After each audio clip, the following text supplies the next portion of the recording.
Kochi വടക്കേക്കരയിൽ container റോഡിലേക്ക് മറിഞ്ഞു. വൻ അപകടം ഒഴിവാകുകയായിരുന്നു. വളവ് തിരിയുമ്പോൾ ലോറിയിൽ നിന്നും കണ്ടെയ്നർ റോഡിലേക്ക് തെന്നി വീഴുകയായിരുന്നു. വാഹനങ്ങൾ ഗോതുരുത്ത് വഴി തിരിച്ചുവിടുകയാണിപ്പോൾ. ലേബി സജീന്ദ്രൻ വിവരങ്ങളുമായി. ലേബി, ഇന്ന് ഞായറാഴ്ചയായതുകൊണ്ട് വലിയ തിരക്ക് റോഡിലുണ്ടായിരിക്കില്ല. ഏതായാലും ഈ കണ്ടെയ്നർ റോഡിലേക്ക് മറിഞ്ഞത് എപ്പോഴാണ്? അവിടെ ഇപ്പോൾ ഗതാഗത തടസ്സമാണോ? സ്മൃതി, നമ്മൾക്ക് ദൃശ്യങ്ങളിൽ നിന്ന് തന്നെ വ്യക്തമാണ്. ഭാഗ്യത്തിനാണ് വലിയ ദുരന്തം ഒഴിവായത്. അതായത് വലിയ ട്രെയിലർ ലോറിയാണ്. ലോറിയുടെ മുകളിലുള്ള കണ്ടെയ്നർ റോഡിലേക്ക് തെന്നി വീണ് മറിയുകയായിരുന്നു.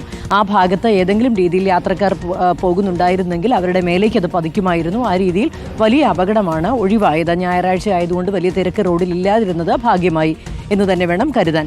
ഒരു വലിയ വളവ് തിരിഞ്ഞു വരുമ്പോൾ ഒരു സൈഡിൽ, റോഡിൻ്റെ സൈഡിൽ മരം നിൽപ്പുണ്ടായിരുന്നു. ആ മരത്തിൻ്റെ വലിയൊരു ശാഖ ഈ കണ്ടെയ്നറിലേക്ക് തട്ടിയാണ് കണ്ടെയ്നർ ലോറിയിൽ നിന്ന്, ഈ ട്രെയിലർ ലോറിയിൽ നിന്ന് മറിഞ്ഞ് റോഡിലേക്ക് വീണത്.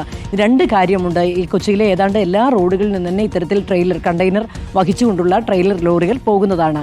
ഈ ഭാഗത്തൊക്കെ ഈ മരങ്ങൾ പടർന്നു നിൽക്കുന്നത് പലപ്പോഴും അപകടമാകാറുണ്ട്. എങ്കിലും അധികൃതർ കാര്യമായി ശ്രദ്ധിക്കാറില്ല. ഈ മരത്തിൻ്റെ ശാഖയാണ് ഇപ്പോൾ ഈ കണ്ടെയ്നറിലേക്ക് മുട്ടി കണ്ടെയ്നർ തെന്നി വീണു. ഇത്തരത്തിൽ ലോറിയിൽ നിന്ന് കണ്ടെയ്നർ തെന്നി വീഴുന്നൊരു സാഹചര്യം ഉണ്ടായത് സ്വാഭാവികമായും വലിയ അപകടം ക്ഷണിച്ചു വരുത്തിയനെ. ഏതായാലും ഭാഗ്യം കൊണ്ട് അപകടം ഒഴിവാകുകയായിരുന്നു. ക്രെയിൻ എത്തി കണ്ടെയ്നർ തിരിച്ച് ലോറിയിലേക്ക് മാറ്റി. അവിടെ നിന്ന് ഗതാഗത തടസ്സം മാറ്റിയിട്ടുണ്ട്. കുറേ സമയത്തേക്ക് ഇവിടെ ഗതാഗത തടസ്സം രൂപപ്പെട്ടിരുന്നു.